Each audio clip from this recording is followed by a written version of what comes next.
Hey guys, thanks for tuning in. Before we get started in today's video, don't forget to join our free Facebook community, get real answers to real credit questions, learn from some of the experts in our industry, as well as from other people that are in similar situations that are taking advantage of the free content, improving their credit and making their credit situation better. Hope to see you guys on the inside. And we're back. Welcome to the Credit Agents Talk Show. Today we're going to be talking about how often you should apply for a new credit card.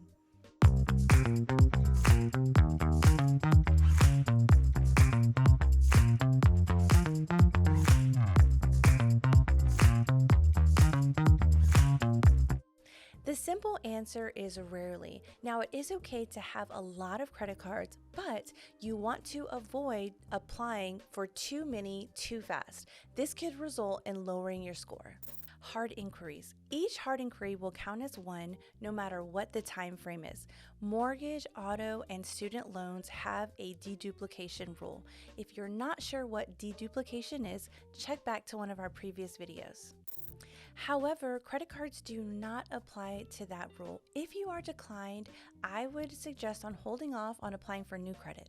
Before applying, be confident. Check your FICO bank card score and ensure that you are mid to high 600s. Definitely don't apply for a credit card that you owe money to, and make sure this is something that you can afford. And make sure you have at least one revolving account with a low balance and perfect payment history for the last 2 years. Now, even if you are approved, I would wait 6 months before applying for another one. Credit card companies definitely don't want to see so many inquiries, especially when it looks like you're not getting approved for those credit cards. About how long does it take to get a credit score? So let's get into it. The longer that you keep an account open, the better. The length of history is 15% of your FICO score.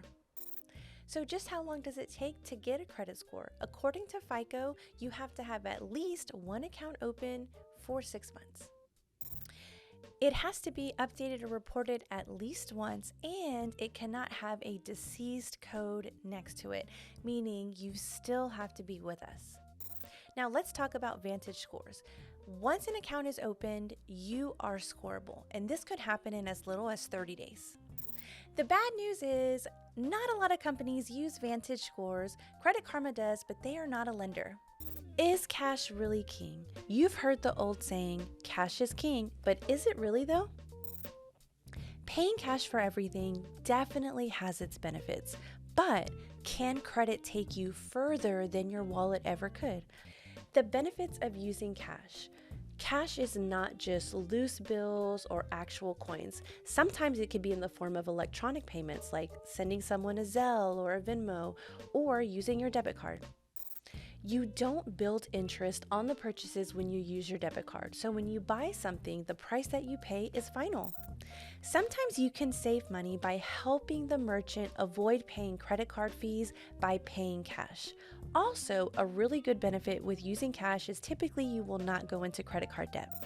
Downfalls to using cash only. If you are using loose bills, a lot of times you're going to need to make frequent trips to the bank. And then what happens if you lose your wallet? Another downfall to using cash only.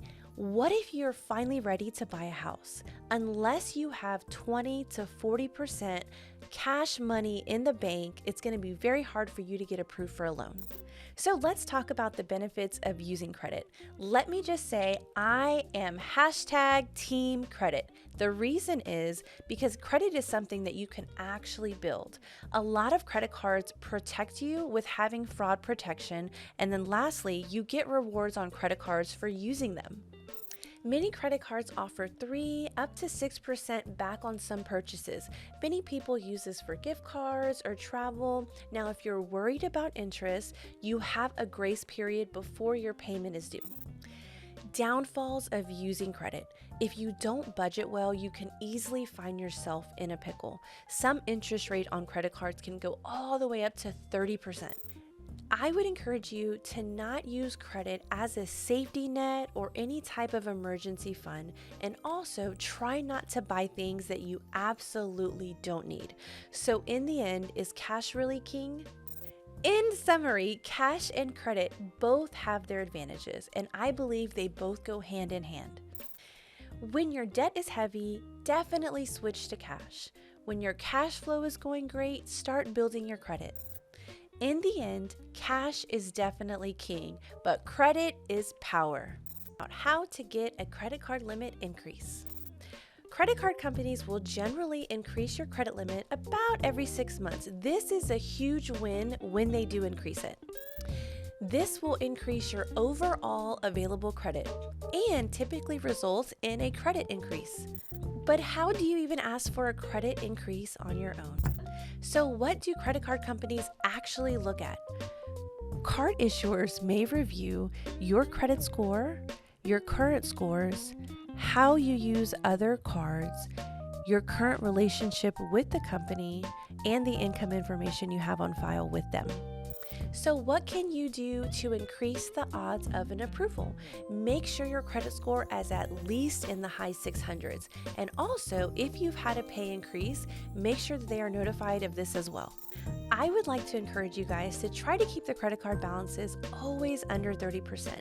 But if that's not possible, definitely at least make the minimum payment on time or early. Let's talk about what happens if you get denied.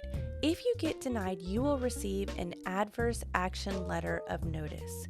Most people throw this away, but what I would suggest is reading the letter and find out the reason that you were declined. Call the customer service line and ask them for a re-review. If you were declined because of credit, ask them for a copy of the credit report, dispute any errors, pay down your credit card balances, and then reapply in 6 months. In summary, to increase the odds of getting a credit limit increase, update your payment information. Make sure that all of your current accounts are paid on time. Improve your credit score to over a 680 and only ask for a credit increase every 6 months. How to get a good interest rate on your car. Interest rate on your vehicle is going to play a huge factor in the monthly payment. Now, an even bigger factor is going to be your credit score. The term of your loan and how long you finance does matter, and so does the car that you pick. So how high does your credit score need to be when you finally find a car that you like? So why should you actually care about interest? 2 things. It'll determine how much you actually pay over the course of the loan, and your monthly payment is configured by the rate and the length of the loan. For example, let's say you are looking at a $35,000 car with about 9% interest. If you finance at 72 months, your monthly payment would be $685. Now, by the time everything is said and done with the interest, that's a total of $49,000. So keep that in mind. Now, if you're looking at the same vehicle and the rate is 4%, the monthly note is $547, and you'll only end up paying $39,000. That is a $10,000 difference, and that is why interest matters. That is a big difference. Now you can see why it matters so much. So how do you get a good interest rate on a vehicle? The first thing you want to do is try to improve your credit score. Ideally, you want to apply with your credit score being over 680 for a FICO auto score. Second thing is you want to pay down all of the credit card balances to under 1%. Go over your credit report and see if there are any 30-day late payments.